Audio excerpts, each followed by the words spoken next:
$2 Tuesdays at wagertalk.com and sportsmemo.com, where you can get the hottest handicappers' best bet or daily package for only $2.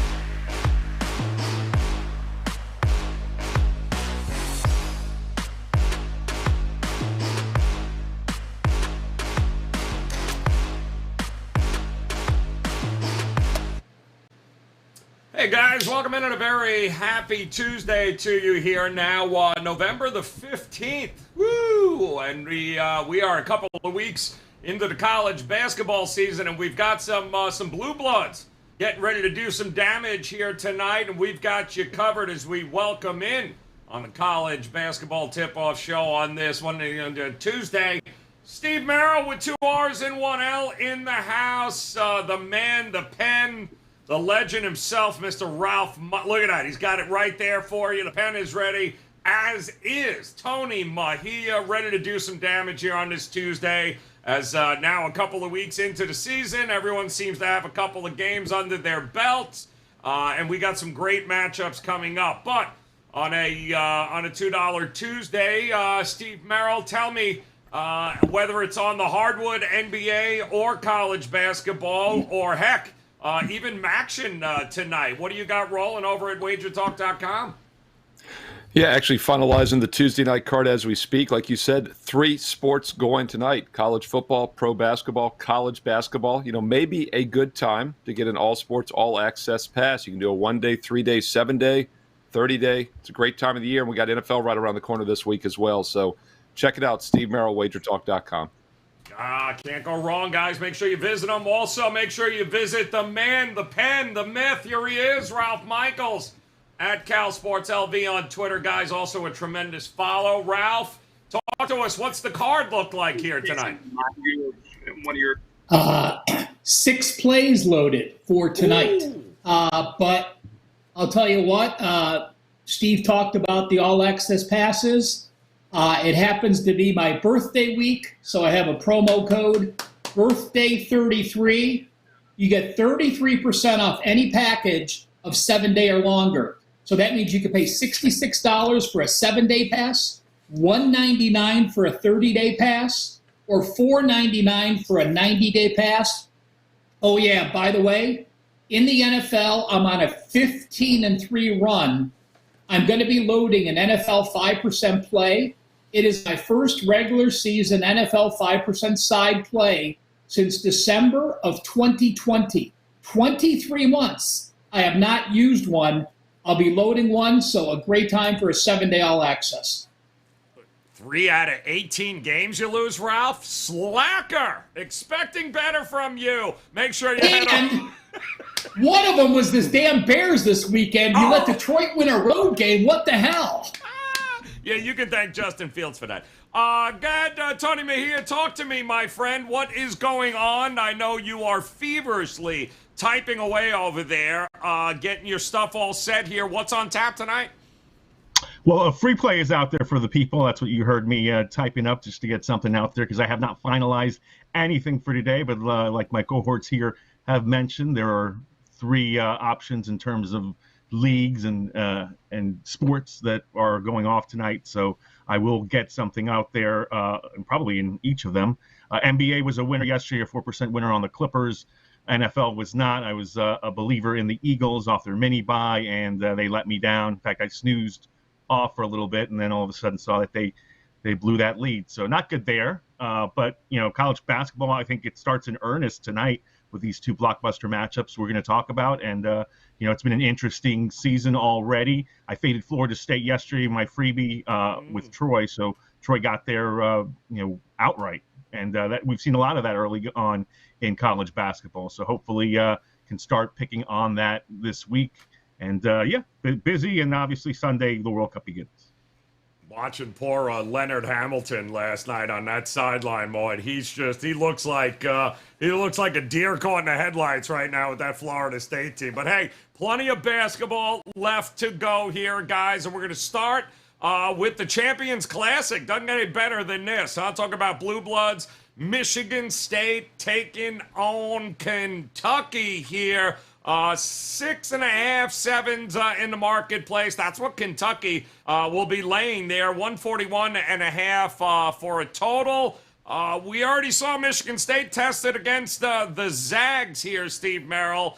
Kentucky, not so much tested, except for, well, against this Michigan State team. What do you think about this number, and how are you approaching this game tonight? Well, approaching it very cautiously because the reigning player of the year, Oscar, should return, and he has missed the first 2 games. So really hard to know exactly what to expect here.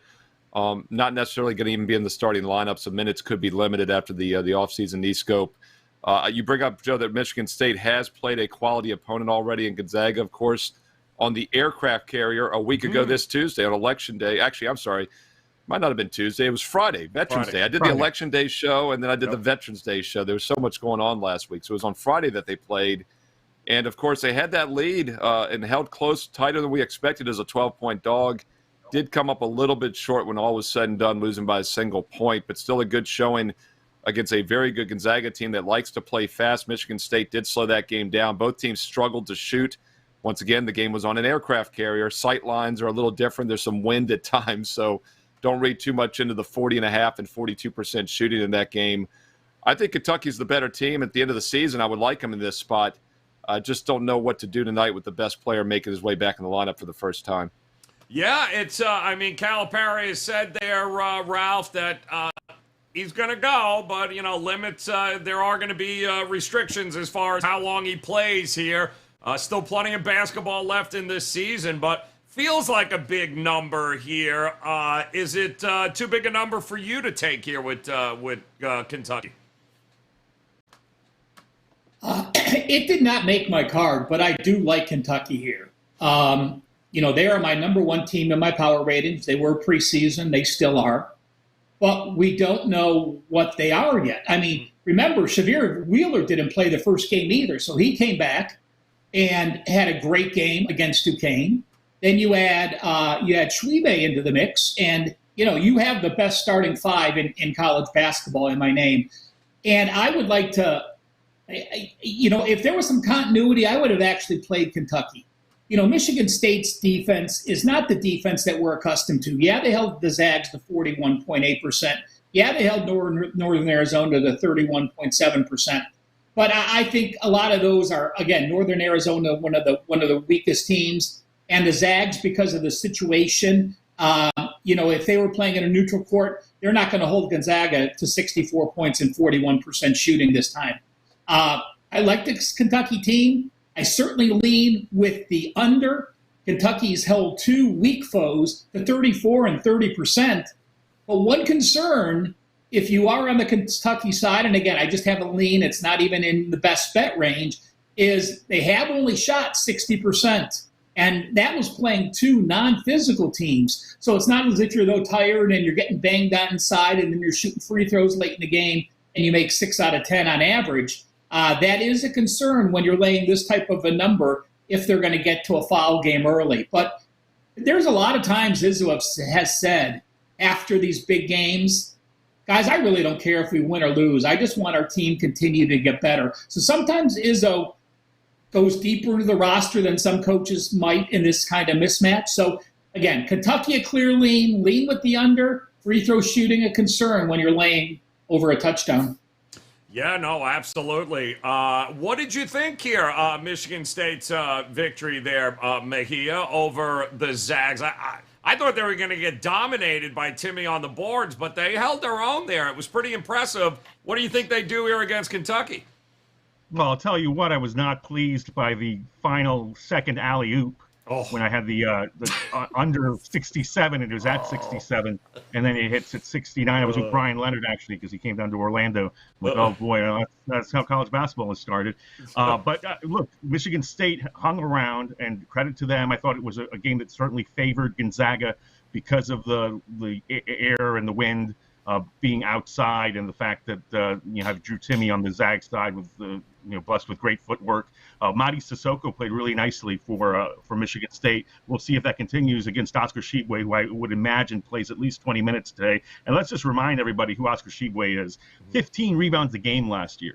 Nearly 2 blocks. I mean, that guy was one of the best players in the country, and he now joins a team that is much better this season than they are last year. I think it's going to be a national coming out party tonight for Kason Wallace, top 10 recruit who is a one and done, and he probably will push Wheeler off the ball at times this season. Wheeler was the unquestioned point guard last year.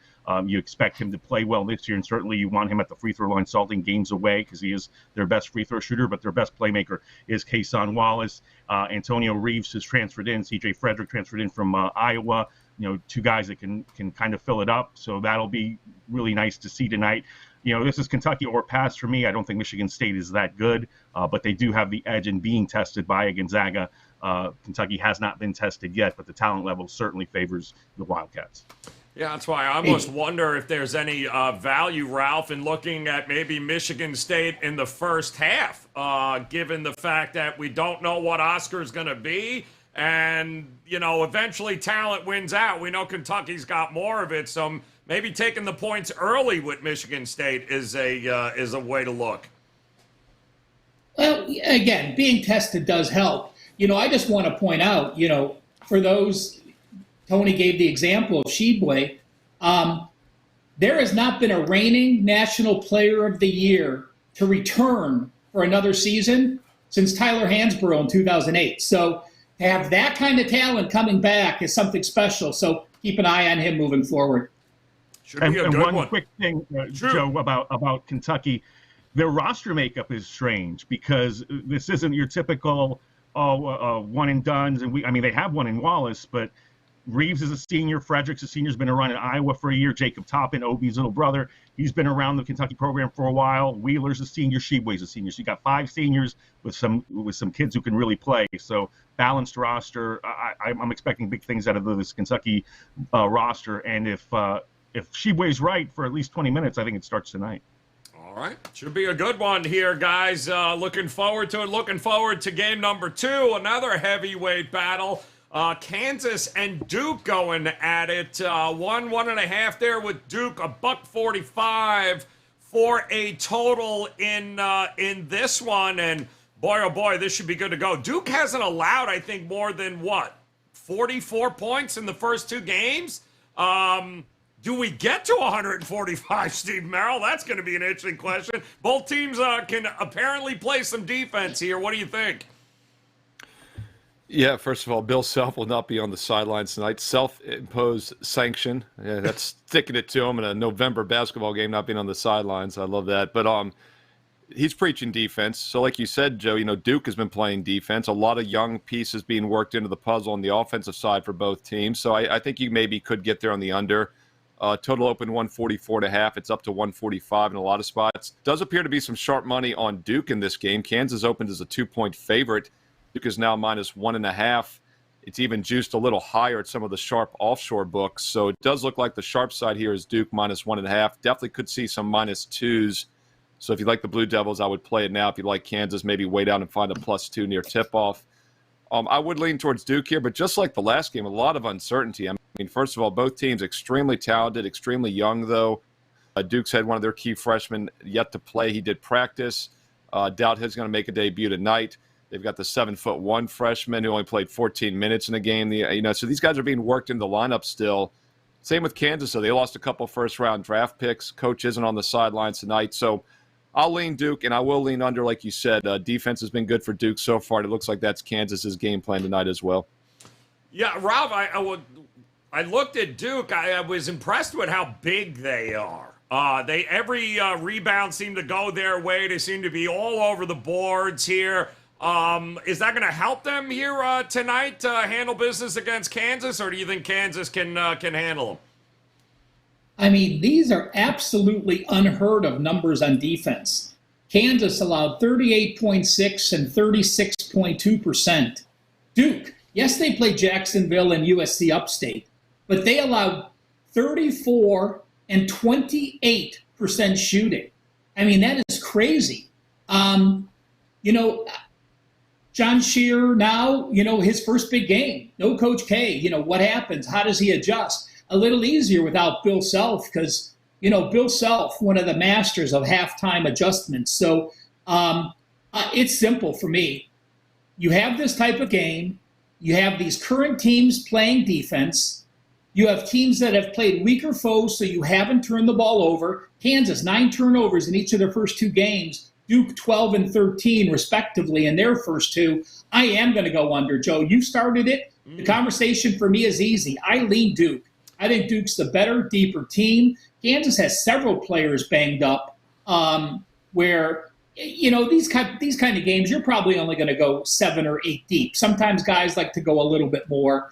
But, why Kansas against North Dakota State, even with all those guys, only 8 guys played 12 or more minutes. 6 guys emptied the bench, when they were up in the second half. You're going to have the tighter rotation. I think you're going to have a big defensive performance, and I like the under.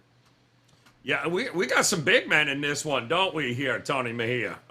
We for both sides, we got some, we certainly going to have some size there, which is going to help the defense here. So how are you looking at this? You anticipate a little less scoring in this one, or do you think it's bombs away here? I'm with Ralph on the under, and let's not forget where this game is being played.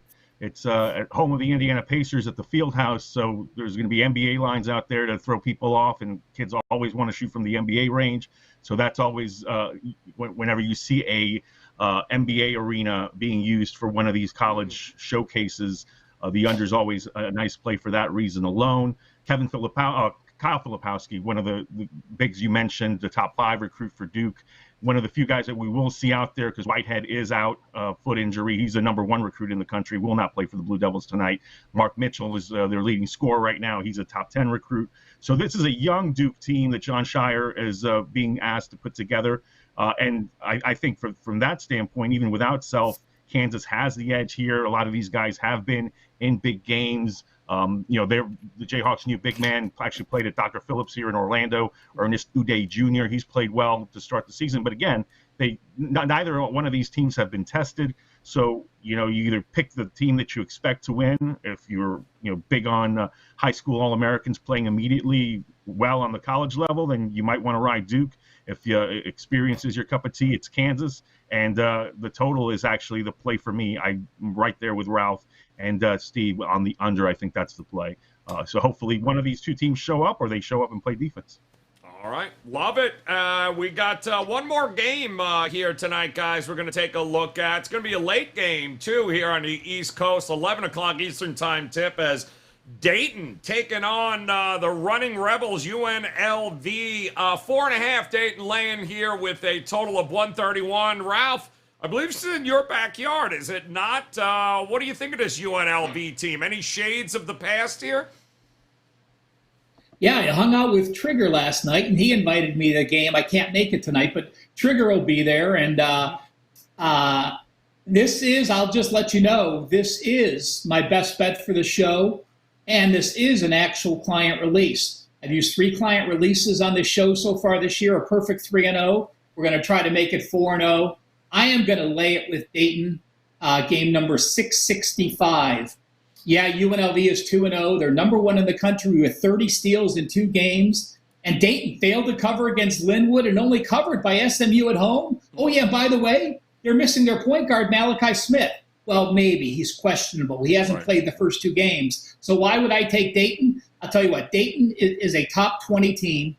And, they have the 4 starters back. Their 6th man is their 5th starter. They have so much continuity. I'm not really worried about the performance the first few games. They do play a very short roster. I like that on the road. And, Malachi Smith made the trip, so we might see him for a few minutes, which would be a boost. but I made this play expecting him not to play. I look at UNLV, and they return one starter. They have some nice transfers, but what pops out is they're number one in the country in steals per game. They have forced 30-plus steals in 2 games. But you look at their schedule, it's number 353. They're now playing a veteran squad, and you're not going to see those defensive numbers. What took me over the edge was going to the Dayton paper today and reading the quotes from the players. Granted, if a reporter's going around and asking multiple people, yeah, it's a business trip. Yeah, it's a business trip. But this team is very, very focused. They know this is a business trip. They're a bunch of international players who, the time's not going to matter. I'm not concerned about an 11 o'clock start. These are kids. I think it's a lot worse for college kids to wake up in the morning and play at a crazy odd time like in Hawaii.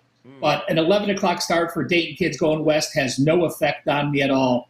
Dayton, an actual play, they get the job done. They only have Robert Morris back at home on Saturday, so no concern about a look ahead, no concern about trying to empty the bench to rest your guys. Plenty of time to prepare for one of the worst teams in college basketball when you get back. Dayton gets it done. UNLV gets exposed. I like the way they start. Evan Kruger, has them playing defense. I think they're going to have more success than some people thought in the Mountain West, but the start is fake, and they get exposed today. Oh, all right. Not buying it. How about you, Mejia? Who do you like in this matchup? Well, it does bother me not to have Malachi Smith. He's apparently out of his boot, which is good news, but he probably won't play, and if he does, it'd be spot minutes. So from that standpoint, Dayton is vulnerable. Deuce Holmes has started off the season extremely well. He's a dynamic big man that really fills it up at both ends, rebounds and blocks on one side, and a great lob partner on the other. But I mean, he really needs his point guard to maximize what he's able to do. UNLV's leading scorer right now is Keshawn Gilbert, who averaged less than 3 points a game last year. So he's up to 18. So you really don't know what you're getting from UNLV because they added all of these transfers that are playing right now. E.J. Harkless from Oklahoma, Luis Rodriguez from Ole Miss, Shea Noel from Arizona, Jackie Johnson III from Duquesne. So all those guys are in the rotation, which tells me that Kruger ultimately is going to play small ball, and that's really their best shot is try to create turnovers against Dayton without its point guard and win a game that they probably wouldn't win if Dayton is at full strength. So this is a no touch for me, but I'm curious to see how the Flyers adjust to their toughest game yet without Malachi Smith.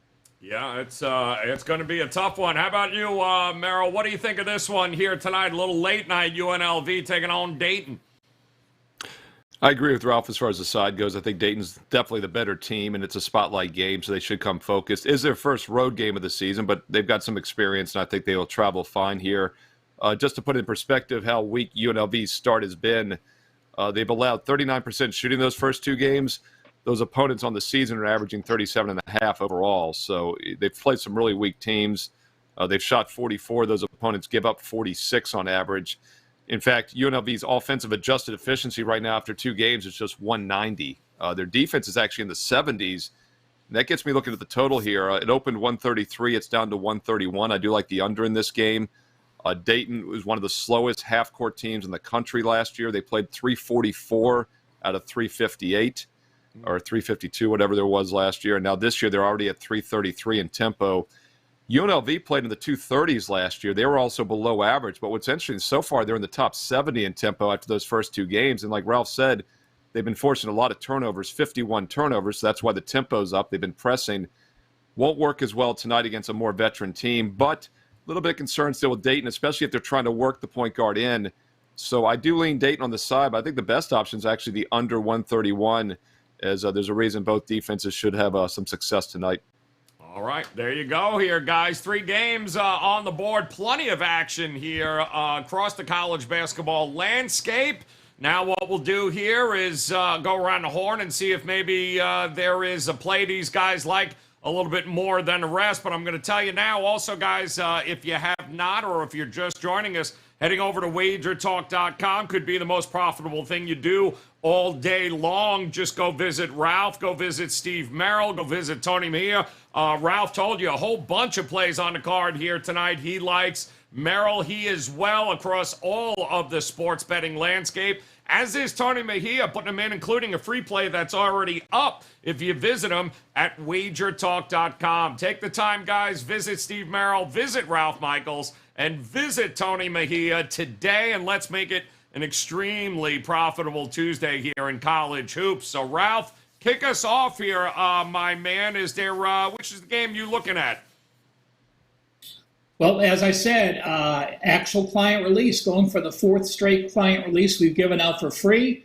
I'm going to stay home here in the UNLV area, and I'm going to go with Dayton, game number 665. Remember, code BIRTHDAY33, 33% off any package, all access package, 7 days or higher. Take advantage. That even goes for a full year. If you're someone who's been with me a while, you can get 33%. I think it puts it under $4 a day with the 12-month package. All right, guys. Boom. Got to love it there. Make sure you take advantage here. Ralph's birthday week. Always a good time. Talk to us here, Mejia. Where are you going for a best bet tonight? Yeah, you guys can get the play at wt.buzz/TM if you want to read the write-up for yourself, but it's the over in Alabama at South Alabama because the Jaguars got the Crimson Tide to come visit them in Mobile, and that's a rarity that has actually never happened before. And obviously South Alabama will return the game in Tuscaloosa next season, but it's a showcase game for the Jaguars, who are going to be pretty good in the Sun Belt this year. I picked them second, and I think Ralph still has all our college basketball previews up on his page. I wrote a few of them. It's really informative for you guys to go check out what these conference landscapes look like. Alabama, obviously, everybody knows they like to run under Nate Oates. They have a brand new McDonald's All-American and Brandon Miller, who's hit the ground running. He's their leading scorer. South Alabama has a couple of talented transfers. Kevin Samuel, who played, I think 3 or 4 years at TCU as their starter, is now the starter at South Alabama. Greg Parham from VMI, he was their leading scorer. He's now at South Alabama as well. So Jags are going to be pretty good this year. I don't think they can hang with the Crimson Tide for 40 minutes, but they can hang enough to go over the 151 points that Vegas has installed as the total for this game. So ride the high side on 151 in Bama, South Alabama. There you go here, guys. How about it there, Merril? Which game you looking at here tonight? You're going to look at a free late-night college basketball play for Tuesday night. A quick reminder, it's a great time to have an all-sports, all-access, 4 major sports going almost on a daily basis. College football, pro football, college basketball, NBA basketball, definitely on a daily basis. By the way, it's been almost 6 days since I've had an NBA best bet. I've been very selective over the first few weeks, but last week, the last NBA best bet won easily by 27. And I've got another one going tonight on Tuesday. It is a national TV winner on TNT. So get a strong national TV winner in the NBA right now. Steve Merril, wagertalk.com. Let's get to a free TV winner in college hoops at 11 Eastern, late night game on Tuesday on CBS Sports Network. Adam Trigger, Wager Talk's own. Adam Trigger will be in attendance at the UNLV game tonight. And hopefully he's cheering for the under, because I think that's where the value is going to be in this game. Dayton's the better team, still working the point guard in, though, so that's a little bit of a concern. And UNLV's been doing a lot of pressure, 51 turnovers the first 2 games. They're playing a lot faster than they did last year. Last year, they're in the 230 tempo range. They're in the 70s right now, but I think it's a little misleading because of the turnovers and the press. Not going to work as well against Dayton. And also the Flyers are one of the slowest half-court teams in the nation. Last year, they were 344 out of 358 teams in tempo. They're already in the 330s this year after 2 games. Slow teams can slow down faster teams, and that's what Dayton will do tonight. So I think the tempo in this game will be half-court slow-down style. And I think both defenses have the edge here, especially Dayton, who's allowing just 54 points on 33% shooting this season. Both teams shooting below 29% from three-point range after 2 games each. Look for a low-scoring game tonight at UNLV Dayton, under 131 at 11 Eastern. And don't forget, strong NBA national TV winner. Last time I had an NBA play last week, 27-point blowout. Let's get another one tonight. Steve Merril, wagertalk.com. All right, good stuff there, guys. A little late-night degenerate special here on a Tuesday. We love it. And our friends from the Gold Sheet, they got themselves a best bet here tonight, too, as well. They're going to focus on good old Dana Altman there and the Oregon Ducks taking on Montana State. This is a great write-up, guys. I would highly encourage you guys to visit our friends at thegoldsheet.com. You get great analytics and great write-ups on the games, just like you're seeing on the screen here. It is a fantastic handicapping tool. We'd certainly encourage you to head over to thegoldsheet.com. Their player today is the under in this Montana State game, expecting Dana Altman turn up the heat a little bit with the Oregon Ducks and the defense here. So a little too many points listed. Go with the under with Montana State and Oregon. All right, I'm going to look at one game, might be the most important and exciting game you're going to see all night. There could be 3,000 points scored in this game. But we're going to go FIU NC State, guys, and there will be nothing slow about what these two teams do here tonight. Get ready for it to be a whole lot of fun to watch. I think the Wolfpack have scored 172 points in the two games that they have played against two of the slowest tempo teams in the country. Expect FIU and NC State to have a track meet. This thing's going to land somewhere in the 160s, so up and over for me in that one. To recap one more time, guys, Ralph Michaels going Dayton. He's laying the 4.5 here tonight, while Steve Merril, he's going the under in that matchup there, 131. Tony Mejia says, yeah, expect points here as well. Alabama, South Alabama up and over the 151. I'm going FIU, NC State as well. Like it up and over even the 158 right now, while our friends at the Gold Sheet, they're going total as well, but under with Montana State and Oregon at 138. And visit these guys once again over at wagertalk.com. I'll get you there, Ralph. Ralph Michaels, Steve Merril, Tony Mejia. Absolutely visit their pages here, guys, and get ready because we do have college football coming up as well as an NBA show here over the next couple hours. So don't forget those. Also, we'll get you hooked up there. And Ralph, what's going on? I just want to let our viewers know the Gold Sheet write-up. Gold Sheet is actually the $2 Tuesday capper today. Woo. It's their second ever football 5% play. Check out Wager Talk. Get it for $2 today. College or NFL, Ralph? It is a college football 5% play. Boom! NFL 5%. Head over there, guys. You can visit them at, of course, wagertalk.com. The Gold Sheet has their plays up and ready to go, as do all three of these gentlemen. So on behalf of Ralph, Steve Merril, and Tony Mejia, we appreciate the time, guys. Great little college basketball card here tonight. Come back and join us again tomorrow. We'll do it all over again, getting you ready for another slate. Until then, best of luck with all your plays, guys. We'll talk to you again tomorrow. Good luck.